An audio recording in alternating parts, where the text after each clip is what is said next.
Welcome back, everybody, to Huobi Live World on Chain. My name is Darko, your host this evening, accompanied by special guest. We have Daniel Keys, CEO of Pomelo. Daniel, welcome to World on Chain. How are you, my brother? Hey, I'm doing great. Thanks for having me on, Darko. Looking forward to the chat. And so am I. And big shout outs to everybody watching in the official Huobi Live app and on YouTube Live as well. Shout outs to you all. Please smash that like button, share this video on Twitter, Telegram, and anywhere else you can think of, and enjoy the ride. Yeah. All right. So, Daniel, please, for the people who aren't familiar with you, tell us a bit about yourself. What were you doing before crypto? How did you get into crypto and why? And what are you doing with yourself these days? Sure. Yeah. So, like you said, CEO of Pomelo. I got into the space early 2017 is when I discovered Bitcoin. Before that, I was, my background is in journalism. I studied journalism in university, worked in that industry briefly. Found myself a little disillusioned by the way the business worked. It wasn't quite what it was cracked out to be. I wanted to come and change the world and spread truth. And I was working for the big broadcasters where discovered that wasn't so much the thing. Yeah. And I wanted to make some money, started working in a call center, doing customer service at a credit card company. Worked my way up through various roles over the years, got into product development on the digital messaging side. So I'm a product guy. Started with project management and then, working with the dev teams, building digital messaging products. But that was, it was the bank. It was, paid the bills, but I wasn't changing the world for good there either. And I had always a passion for truth and freedom. And I was, seeing what was happening in the world with, central banks printing money, getting kind of jaded about all that sort of stuff. Then I discovered Bitcoin. I was like, wow, finally something that solves, a potential solution to all this centralized problems that are basically giving the average person no say in their future. I was really interested in how technology can empower individuals to build the world that they wanted to live in.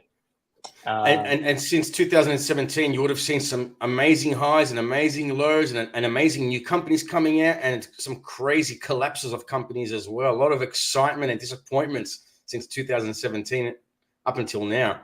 All right. It's been a roller coaster. So yeah, 2017 is when I met my co-founders and we decided to kind of get on this adventure. We discovered EOS. EOS is the blockchain. One of the first early L2s, after Ethereum as a smart contract platform with lots of promise to be able to build a lot of these use cases that I was really interested in. Like, for example, that a social media network where the users own their own data. And, this was possible on a blockchain like EOS that is super scalable, low fees, low latency. And it was the first blockchain I came across that it was like, wow, it's possible to do more than money with blockchains. Yeah, definitely. And that was 2017. We were still bull market-ish and then into the bear market.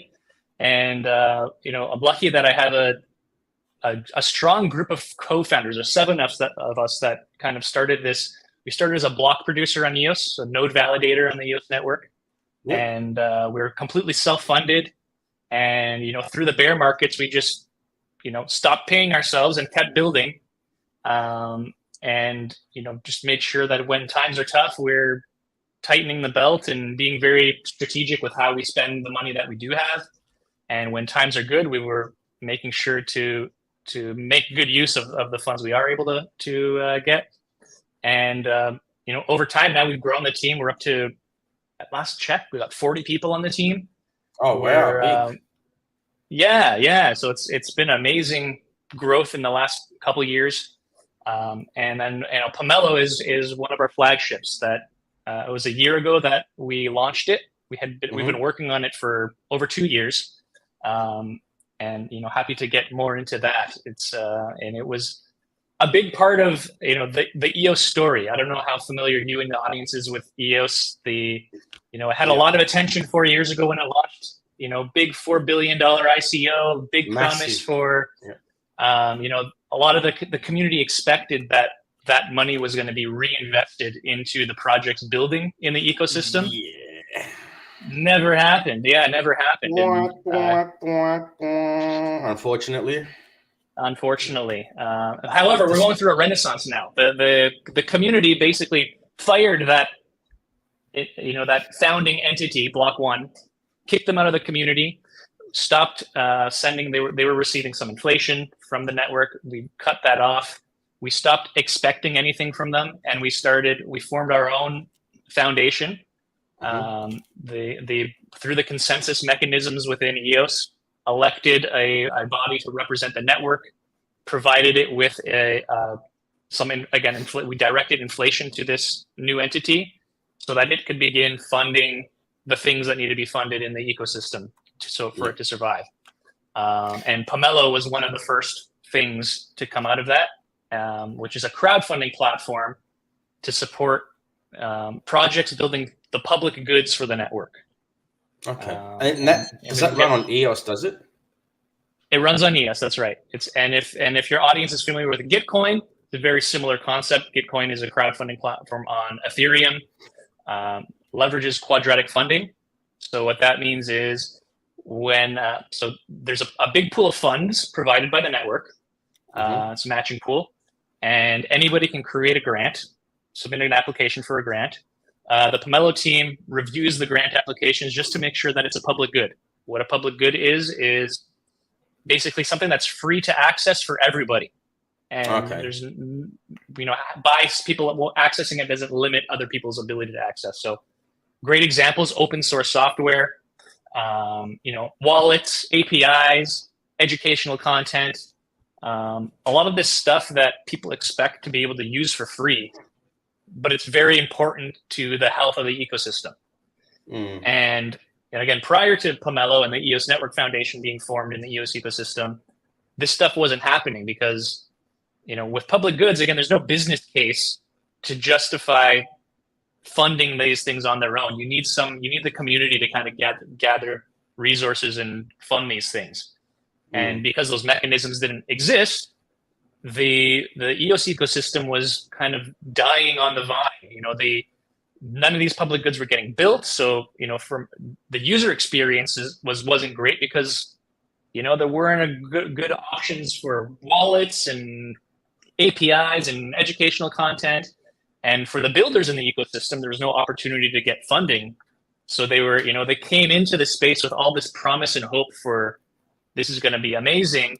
They start building with this expectations of future revenue. They're sinking money into these projects, and then the money never comes, and they leave. They go somewhere else, or they shut down. They go bust. They can't afford to keep paying the bills. So it was a really sad time for a while. With no teams had any opportunities, and then with Pomelo, it was like finally.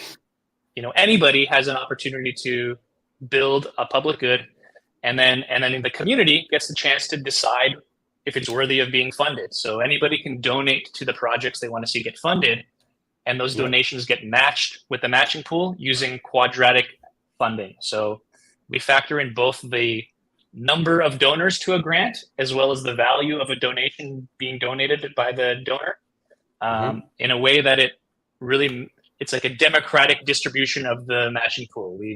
It sort of degrades the whale influence and expands the community sentiment. Okay. So the projects that get the most widespread support end up getting the biggest percentage of that matching pool. And we see teams making as much in a season. By the way, it runs. We do 4 rounds every year, so every quarter is another Pomelo round, and we get teams that are brand new to the space, perhaps sometimes, or returning, community favorites can, earn anything between, their first time coming up to the plate, a few $1,000s, up to as much as $30,000, $40,000, $50,000 in certain seasons. Is how much you can walk away with. Wow. Well, I think I should start calling you Daniel the Mind Reader because you've answered about 4 of my questions before I even asked them. But what I wanted to also ask you is, though, on that note, is so let's say I wanted to launch my own comic book and I wanted to raise funds. Would I be allowed to do it on Pomelo, or is it different? It's funny you mentioned that. So there is one team who created an EOS zine. And I believe it was the first season they started. Maybe it was the second season they came, and they pitched a project to basically write the story of the EOS community in the form of a zine. So illustrated, really cool stuff. And actually, just yesterday, they announced, "Hey, our issue 1 of the zine is ready. Here it is, and it looks amazing." We never had. Again, previously there was no funding for this sort of thing. We weren't seeing this like level of quality. And now 1 year in, we're seeing the kind of Pomelo bear fruit. It takes time to do a good project. So people come in season 1 with just an idea. They pitch it to the community. Maybe it's something they haven't started working on. That was the case with this zine. Hey, I'm an artist. You've heard of me. I've been around for a while. I have this idea to do an EOS zine. Here's some sample of my works. People started donating to this project, raised a few $1,000s, and then comes back the next season saying, "Here's the progress I've made," and gets even more money because now you're building a reputation. The community's seeing that you're delivering what you promised, and then now. We're now in season 4. The project, the first version of the project is done. It's being released, and the quality is just amazing. I'm really excited to see that. So, that something like that is, it's free. Anyone can access it for free and read it for free. It has an educational value that qualifies as a public good. Nice. So, after 1 year of grants, what are the most memorable moments that you can think of? Yeah, so that's one of them. One of the things that really, the thing that I love most watching is the growth of the teams that are participating. So, an unknown team or per individual coming in with an idea, nobody knowing if it's going to succeed or not, and then, delivering something, earning a little bit of money in their first crack at the can, delivering something with what they did and coming back next season and showing more and more progress. So there's a few milestones that kind of stand out for me. The first one is at the end of season 1, the first time we distributed the matching funds. It's like glass of cold water in a desert in a community that had not received any funding in a long time. Was amazing to see how grateful the community was. And just the energy that, there was a flip in energy in the ecosystem, like finally opportunity, excitement, and teams really collaborating, helping each other out, wanting to support their friends and community members' grants and going out there and getting support for their own. It was a really interesting atmosphere. Nice. The next milestone I would talk about is, again, that growth is, in the first season, this is our first time as a community doing quadratic funding, learning about what a public good is. And, I think we only approved something like 70 grants. And a lot of them were denied because they didn't qualify as a public good. And there was a lot of back and forth with the grantees and trying to get them to understand how to, structure their pitch in a way that it's a public good. Yeah.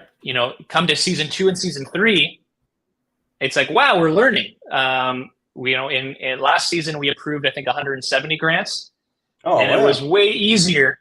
It was like the grants are coming in. It's like, yeah, we get it now. This is a public good. You got it. And so the quality of the grants just keep getting better and better and better. And because a lot of the things that we're building are public goods, they're open source building blocks.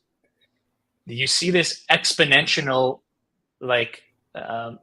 increase in value creation because a building block gets built in season 1. And then in season 2, another team comes and builds the next thing on top of that building block. They take this open source SDK and they say, we're going to use it in our project. And now we don't have to build it. If I were to build my project from scratch, I would have to build that myself before I can. So it's, the community's building these building blocks that enable everyone else to build more rapidly and create more value for the ecosystem. Yes. And then, yeah. Yes, speaking of which, what's the feedback been from the grant recipients that have been involved in this ecosystem of yours? It's been amazing. That's really what keeps me going. After every season, I have people reaching out to me individually saying, things like, wow, Pomelo saved my life. Really? In terms of like my project's life, we were on the brink of, we've been building this thing for years. We were running out of dry powder. I can't feed my team anymore. We were about to shut down. And this few $1,000s that I got lets me stretch until next season and come back and get some more. That's awesome. And again, there were some really great projects that would have just not been possible. And then there's, also the projects that didn't exist even that now have an opportunity, that started just as an idea that have actually become strong core pieces of the ecosystem that the community all really now appreciates. And again, now we're 1 year in and we just had people submit testimonial videos. Yeah. And, we just put out, hey guys, send us a video of testimonial. And I was blown away by the response we received. More than 20 videos, I think, were submitted. People just sharing their experience of using Pomelo and what it meant for them, what it meant for the ecosystem. And, the big thing is, again, it lets me, I can continue building my dream, the thing that I wanted to build, and making a difference for the community. And it's giving them an opportunity to build a reputation and, integrate more into the community. So besides that, are there any other benefits to becoming a matching partner besides all that? Yeah. So the matching partner is, currently we have one primary matching partner. It's the EOS Network Foundation. The matching partner are the people who provide the funds that go into the matching pool. You can think of them as a sponsor for the season. And there's a few benefits to being a matching partner. One is, you get to be a hero. The community loves you. Say, yeah, thank you for, funding this funding mechanism to allow the community to decide what should get funded. Additionally, there's a couple things. You get some influence over, the criteria for the funding. So, I mentioned that currently with the EOS Network Foundation as a primary funder in the main matching pool, you have to be a public good.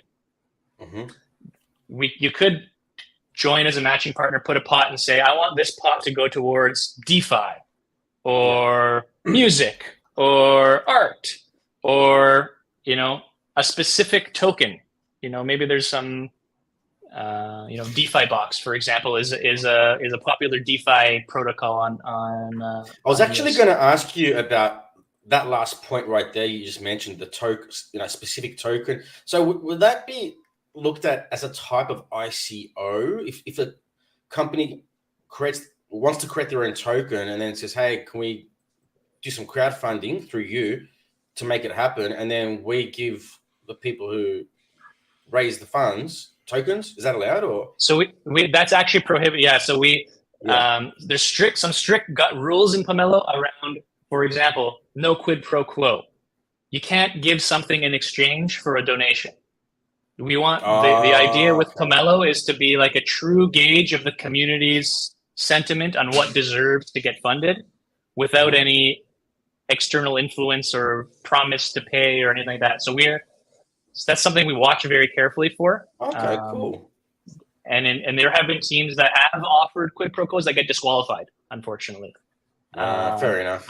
And that's another thing that we learned together as a community. In season 1, that was something that, oops, I didn't know that was a rule. My bad. And then now it's kind of ingrained in the in the culture of Pomelo. People know that that's against the rules, and it's happening less. We do have one question from the live chat, actually, from on YouTube. Wolf Berlick is asking, hi guys, hello. What made you pick EOS out of all the possibilities that already was available in 16? I think he means 2016, I think. I'm not sure. Yeah, so there wasn't a lot back then, and thinking back to back when I discovered EOS,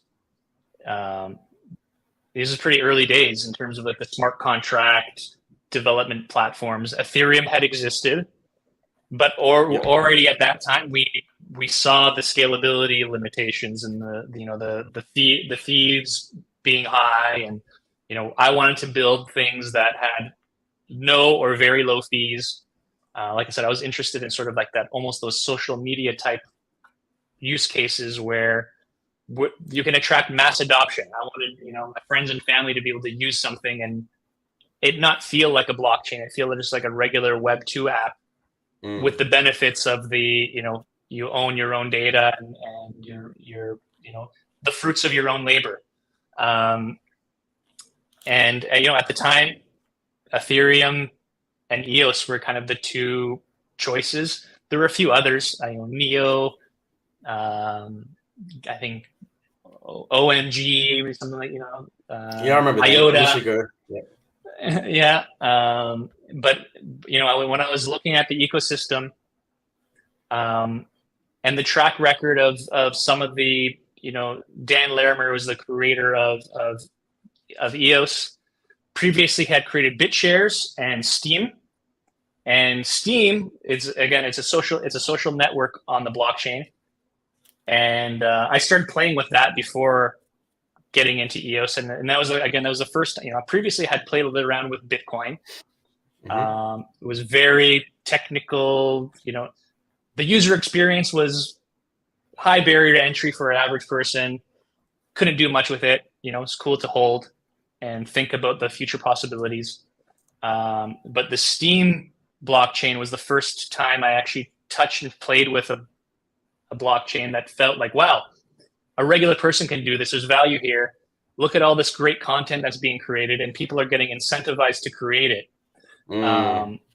Imagine all the other possibilities if this same type of technology was general purpose, not just a social network, but whatever else we can build with the same concepts. And that was the promise of EOS. It was like, we're going to build the same type of experience, but make it more general purpose. And that kind of really, really excited me. And it still excites me. I still really believe in the technology that was built. And, again, there was a cold winter period where with not a lot of, ecosystem development. One of the things we learned is it takes more than good technology to succeed. You need the ecosystem built around that technology. You need to support the community around it. And for a period of time, that wasn't happening, but now it is. So now that we got both the technology and the community support and ecosystem development, I'm really excited for the future of EOS. Again, it still has a long way to catch up from that period of time that it had lagged behind. But I see, in the past year, the foundations that have been built by the community, now that we have the funding, I'm really excited for what can come for EOS in the future. Well, speaking of excited, which milestones on the Pomelo roadmap are you most excited about? So the goal with Pomelo has always been to put the power in the hands of the community to decide what are the public goods that they should build. We still have a long way to go to get to that really ultimate, right now the community gets to donate to the projects they like and help direct where the matching funds go. However, the Pomelo team still are the ones who decide, do you qualify? Are you allowed submitting your grant? We're the ones who set the rules. We're the ones who enforce the rules. And I'm really excited for over the long term, slowly getting delegating a lot of this stuff to the community. We got a lot of work to do to figure out how exactly to do that. Whether it's a DAO or some other mechanism to give governance to community in different forms. But we're slowly experimenting with new mechanics to one function at a time, get the community more and more involved to some degree. Yeah. That's the kind of the very long term vision. In the short term, for example, I would say a couple things. I'll talk first about something we just released this season. This is not on the roadmap. This is what we just released, something called Collections, that allows the community to curate the grants that they see. So create a collection of your favorite grants, and that gives the community opportunity to sort of hold grants accountable. Only put the grants in your collection that are actually delivering value. Some of the feedback you asked earlier, what's some of the feedback we're hearing from participants? On the negative side, the feedback has been, as a donor, it's really hard to read through 170 grant applications and know which ones are actually going to deliver what they say they were going to deliver without doing a lot of due diligence, looking up the team, talking to them, asking them what they're working on, checking on, did they deliver what they said they were going to deliver last season? Sometimes as a donor, maybe you don't have a lot of technical knowledge, so it's hard to judge, is this even technically feasible? Is it needed? So what Collections does is, again, it puts the power in the hands of the community to become that curator to help that donor experience. Maybe you're an expert in some domain, either it's technology or art, and you've got some time to go through and review the grants within that domain and vouch for them and start building a reputation yourself, help boost the reputation of the grants that you're selecting. So that makes the experience easier for the donors. Instead of having to read through a million grants, you can just donate to the grants that your trusted curator has selected. Which at the same time, that another feedback we've been hearing from the community is that, again, how do we hold grants accountable? So it's hard as a donor to be able to sort through everything, and it's currently too easy for a grant to get away with not doing what they promised. So again, Collections is a way to sort of hold those grants accountable by lifting up the ones that are delivering, and hopefully those ones will attract more donations. And we're already seeing it now. We're towards the end of season 4 where we launched this new feature, and it's having an impact on the distribution. We're seeing higher quality grants rise to the top. Adding on to that, something for something we want to do next season. Right now, we don't have an ability, for example, to comment on a grant. So we want to give more social media type functionality where you as a donor can, if you see a grant that's not living up to the expectations, you can comment on it and call them out or give them props, upvote, downvote, ask questions. What, you said you were going to deliver this, but where is it? So that's something that we're looking forward to. And then the other big one is a whole new, you can almost consider it almost a new product called Bounties. And Bounties is the inverse of a grant. Rather than having a project that I want to raise money for, I have money, I have this thing I need done. I can post a task up say, hey, I need this smart contract developed. Here's 500 EOS. And it goes into our smart contract, kind of like an escrow. And then anybody can now apply. I was going to ask you about that. Yeah. So, funder puts up, writes up, here's what I want, links a GitHub issue, deposits into the smart contract. Anyone can apply to do the work. The funder gets to choose, okay, you look like a good candidate, start the work. And once the work is completed, it gets released. The money gets released to the worker. Nice. And there's a lot of synergy there with So hey, I have an idea. I'm going to create a grant on Pomelo. Mm-hmm. I was successful. I raised some money. Now I got to build the thing, but I'm not a developer. So I'll take these funds I raised through Pomelo, and now I can start creating some bounties. Nice. And now I'm creating value out of an idea. I just started with an idea, and now things are getting built, just with my interaction with the community and getting support from the community. That's a pretty cool ecosystem right there. I like it. Smart, clever. Yeah. We're excited about it. So besides being a donor or a grant applicant, how else right now can the community participate on the Pomelo platform? Yeah. So I mentioned collections. So becoming a curator is, I think, a great way to participate, build your reputation, and maybe even earn some money. So I haven't seen this yet, but I'm excited for the first person to submit a grant on Pomelo saying, I'm going to be the best curator. I'm going to, here's my process for vetting the grants. I'm going to interview every grant. I'm going to put together a report, and I'm going to put up a website with my results, and I'm going to create a collection on Pomelo with the grants that I've vetted. But for a price, right? But that sounds like a public good to me. So, you're putting out educational, valuable content for the community that's free to access for everybody. So again, and then, so we don't have any, built-in incentive mechanisms for collection. So you don't earn anything when someone donates to a project through a collection. But you could create a grant on Pomelo saying, hey, here's my plan. Fund me, and I'm going to put in the work, and I'm going to create the best collection. Sounds like you're talking to the right guy. Yeah, there you go.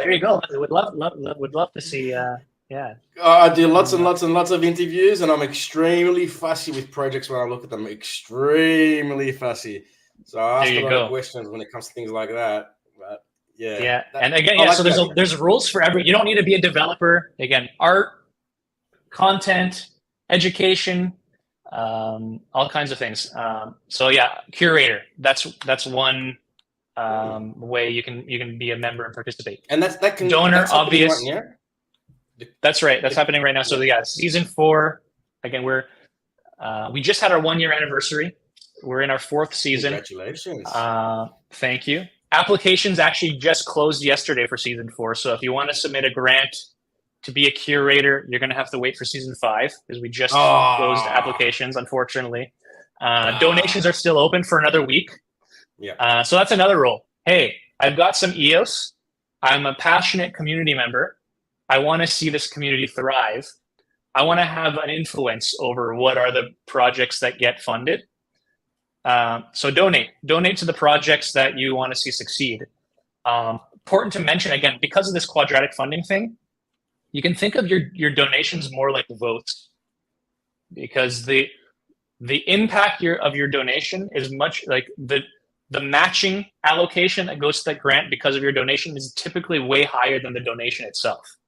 So you donate a few dollars could end up meaning hundreds or thousands of dollars of the matching pool being allocated to the project that you're donating to, depending on how many people have also donated to that project.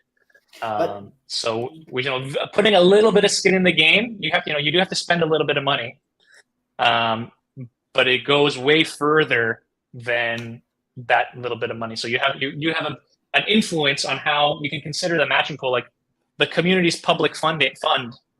We're, rather than having taxes, we have this voluntary system where there's a voluntarily provided matching pool and donors voluntarily deciding how to direct that pool. And again, you can have a pretty good influence over how that money is spent if you're participating. And then we talked a little bit about matching partners. So again, you can have even more influence if you create a matching pool, and maybe you want to set some, hey, this is going to be a matching pool just for art. Okay. Or this is a matching pool for outside Pomelo, by the way, is not just EOS. I don't know if you're familiar with the Antelope ecosystem. Antelope is the open protocol, open source software that EOS is running. There's the Wax blockchain, there's the Talos blockchain, the UX network. These are all other blockchains that are running the same protocol. And projects from any of these blockchains are welcome to come participate in Pomelo. Right now, EOS tokens are the only tokens that you can use to donate. Yep. But maybe, for example, the Talos blockchain wants to create a matching pool only for Talos projects. And maybe it's funded by Talos tokens. Okay. Or maybe you're a venture capitalist and your deal flow sucks. Or maybe you have a pretty good deal flow, but you're looking to make it better. Creating a matching pool on Pomelo can help, generate that wisdom of the crowd, bring the cream of the crop to the top. And, some of these projects, and again, this is an opportunity both for the VCs and the project participating. And this is something I tell a lot of people participating. The money you earn in a season of Pomelo is just the tip of the iceberg. What you're doing is building a reputation, coming back season over season, getting more money. And then maybe, again, some VC is going to see, now you've built your reputation, you've built an MVP. Someone out there maybe is going to now want to fund you more to help continuing supporting you. So as a VC, becoming a matching partner, that's a good opportunity to help with your deal flow. Earlier you mentioned they can't really give anything in return. Does that include equity? That's right. But that doesn't exclude somebody from, again, being successful in Pomelo and then a VC coming and not funding them necessarily through. It's like outside of Pomelo now. Hey, you built a reputation. You're now in the big leagues. And a VC can fund that project for equity just outside of Pomelo. Okay. So you can think of Pomelo as a way that, opening doors to opportunities outside of Pomelo. And interesting. And then for those VCs, giving them line of sight and visibility into those opportunities in the ecosystem. Yeah, because if one day down the track they ended up looking at the road to VCs for whatever reason it is, and then the VCs start asking their questions like they always do, and then this brand can say, we raised from the community X amount already in the past, and the VCs will be like, so there's interest in you. You know what I mean? Exactly. So it's a good look for them as well as a brand to show that the community raised funds for us before we even got any VC money from anyone else, which is pretty awesome. And we have a track record. Look what we built. We have an MVP. It works. People are using it. We didn't just raise money. We actually built something. And we were able to build this thing because, we've spent the last year coming to Pomelo, every season, making small incremental progress every season. And now look what we've built. And some teams, maybe they want to stay independent and they don't want money from a VC. And that's fine too. Sure. Keep coming back every season, and again, you can come back as many seasons as you want and keep continuing to fund the project that you're developing. So again, maybe it's maybe you earn a modest sum one season, but what we're normally seeing is each subsequent seasons, the teams that are delivering what they promised are getting more and more, and it's sustained. You can keep coming back, and $30,000 a quarter is not so bad for a little team building a project. Not bad at all. So are there any soft caps and hard caps involved, or not at all? There are. There are? And this constantly evolves. So on the matching allocation, we currently have that one project can't earn more than 10% of the total matching pool. This season, it's a $365,000 matching pool. So you're capped at $36,000 on your matching allocation for a single project. Teams can have more than one project. So you can have up a maximum of 3 projects on Pomelo, as long as they're all distinct, different things. So we see sometimes teams earning 20,000 here and another 30,000 there. Not bad. That's right. Not bad at all. Yeah. And in terms of donations, right now there's no limits on, you can donate as much as you want. and those are the caps. Maximum 3 grants, maximum 10% of the matching pool. Donate as much as you want. Nice. Now, we do have another question from Wolf Berlich, and he's asking, would a betting platform be a possibility to make as about what happens in the world in order to enticing populace to geopolitics and world economy? So I'm guessing what he's asking is, would a betting platform be possible, a betting platform that bets on events from around the world? I'm guessing. The devil's always in the details. I'll something like that. It depends. So again, it has to qualify as a public good. So let's say a betting platform by itself might not be a public good. In order to use this thing, you need to pay to place bets. That's exclusionary. You can't use it for free. However, maybe there's some core building blocks within this betting platform that can be made open source. So, I'm not funding my betting platform as a public good. I'm funding the, bet matching algorithm that I'm making open source that anybody else all about the wording, isn't can it? use. It's not as much the wording, but also actually delivering that, so making something that it can be used as a actual usable building block.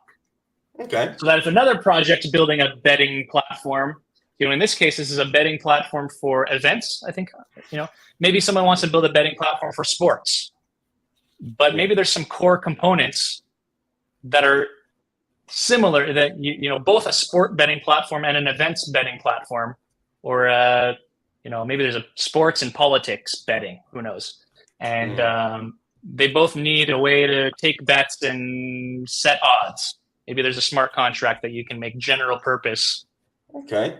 And then raise the funds to build that open source smart contract, release it to the world, build your events platform. Now someone else can build their sports betting platform with that building block. All right.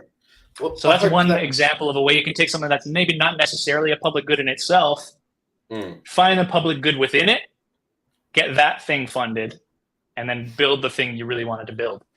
All right. Well, I hope that answers Wolf Berlich's question. And if you have any more questions, Wolf Berlich, feel free to contact Pomelo. So, all right. Next up, what can we expect from the Pomelo NFT adventure moving forward? So I'll give a little context. The Pomelo NFT adventure is something that we do every season leading up to the matching round. It's a way for the community to show support and raise funds for the matching pool. So I mentioned the EOS Network Foundation is our primary matching funder. We actually have the community contributing to the matching pool too by buying these NFTs, where 100% of the primary sales go to the matching pool. And it's just a fun little engaging game that we play leading up to a season. This season, we're building moon bases. So the way that it works is we like to honor the top performing grants from previous seasons. We create these grant collectible cards. Think of them like baseball cards. You got the picture of the grant logo on there and all their stats from the season. And we sell packs, and you can, try to collect all your favorite grant cards. But then we start to sort of gamify a little. We this season we also sell moon rocks. You can combine some moon rocks with a grant collectible to create a potion that generates every day a random robot, different type of robot with different power levels. And if you collect all the top power level green robots, you're going to get the top rare green moon base. And then you can set these as, and you get, so it's just, it's a fun little way to raise money and get a little something out of it. These NFTs that you earn through this game can be set as profile pictures in Pomelo, banner images on your profile.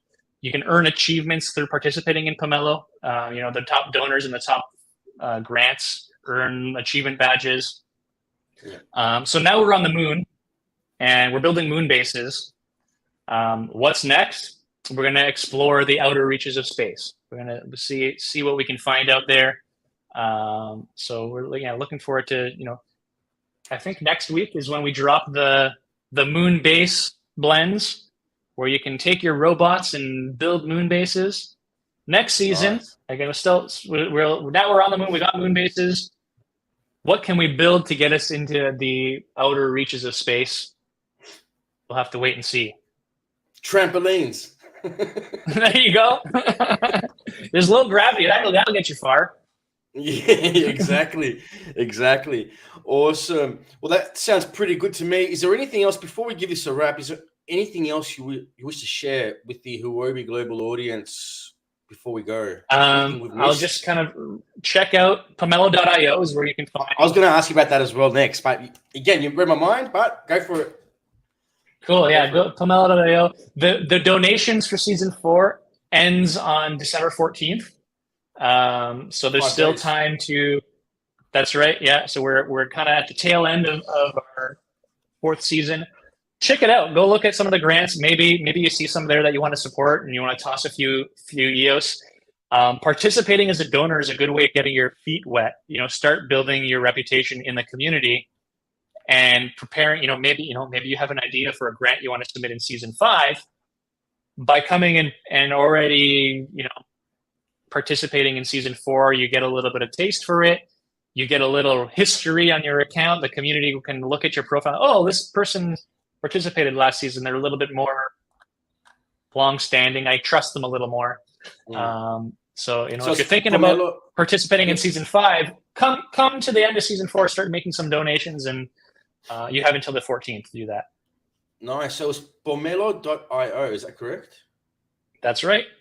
Pomelo.io. So for everybody watching, for more information, if you want to ask questions or just read about them some more, check out Pomelo.io, and it is there on the screen, bottom left corner of your screens as well. Pomelo.io. I did spell it correctly, right? I don't want them going to some other website. Okay, cool. I always get a bit, shaky about putting, URLs on the screen. So that's why I asked you first before I typed it. Another thing I can mention is that we're multilingual. So we're English, Chinese, and Korean native. Oh, cool. I know that you have a pretty big Chinese audience here watching. So Chinese community, 100% welcome. We have a lot of Chinese grants. We allow when you're creating a grant, you can again provide the content in all 3 languages so that we have a nice, native experience wherever you are in the world. So you can browse the grants in Chinese or English or Korean, so we're very inclusive to the entire around the whole world. No matter where you are in the world, you can participate and start creating value for the ecosystem and earning some money. Sounds good to me. Daniel, thank you so much for coming here tonight, and hopefully we get to see you back again in the near future with some more further updates and even announcements, hopefully, and even just some general crypto banter while we're at it as well. So thank you so much once again for coming on board, and really enjoyed the stream. Very interesting project, and I will be looking into it more as well. And big thanks to everybody watching on the official Huobi app as well. And just quickly, let me just go through the app. It's not updating on my phone. My phone's delayed. And yeah, I was going to do some shout outs, but my phone is frozen. Thank you to everybody for watching. Please share this video anywhere and everywhere you can think of. Share it on YouTube, Facebook, Telegram, Instagram. Share it with your friends, your family, your neighbors. Share it with your pets. Even share it with your worst enemies. But we know you don't have a worst enemy because you're right here, right now, watching this, which makes you an awesome person. So without further ado, Daniel, thank you so much once again. And thank you to everybody watching. Until next time, please be safe, be healthy, trade wise, and as always, rock on.